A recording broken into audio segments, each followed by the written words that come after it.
অঞ্চলের সীমান্ত সুরক্ষা এবং অপরাধ দমন করতে আমাদের সর্বোচ্চ প্রচেষ্টা অব্যাহত আছে। বাংলাদেশের পক্ষ থেকে আজকে সাবরাং এবং এর পার্শ্ববর্তী অঞ্চলে যেই প্রান্তিক পর্যায়ের জনসাধারণ আছে তাদের স্বাস্থ্য ঝুঁকির বিবেচনায়, যেহেতু ঋতু পরিবর্তনের পরে একটা সময় এসছে এবং আমরা জনপ্রতিনিধির সাথে আলোচনা সাপেক্ষে দেখি যে এখানকার মানুষজনের কাছে চিকিৎসা সহায়তা পৌঁছানোটা একটা জরুরি বিষয়।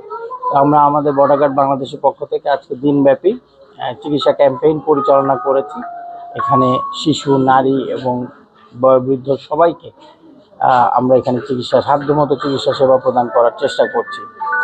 টেকনাফ এবং এই পার্শ্ববর্তী অঞ্চলে এই জায়গাগুলো যেখানে প্রান্তিক মানুষের কাছে বাকি সহায়তা বা সুযোগ সুবিধা পৌঁছাতে সমস্যা, এই জায়গাগুলোতে বর্ডার গার্ড বাংলাদেশ তাদের সাধ্যমতো এই সমস্ত মৌলিক সুবিধাটি যেন নিশ্চিত করা যায় সেটার প্রচেষ্টা চালিয়ে যাচ্ছি আমরা।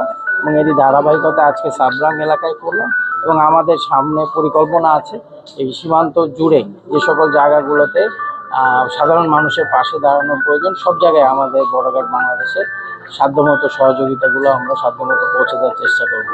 আমাদের মহাপরিচালক মহোদয়ের দিক নির্দেশনায় যেভাবে আমরা এই বছরটায় বর্ডার গার্ড বাংলাদেশ কাজ করে যাচ্ছি নিরলসভাবে, প্রান্তিক মানুষ এবং দেশের যে অসহায় জনসাধারণ আছে তাদের পাশে দাঁড়ানোর জন্য আমরা সর্বাত্মক প্রচেষ্টা চালিয়ে যাচ্ছি। এবং একই সাথে এই টেকনাফ এবং এর পার্শ্ববর্তী অঞ্চলের সীমান্ত সুরক্ষা এবং অপরাধ দমন করতে আমাদের সর্বোচ্চ প্রচেষ্টা অব্যাহত আছে এবং আমরা আশাবাদী যে আমাদের এই সাফল্যের ধারা অব্যাহত থাকবে।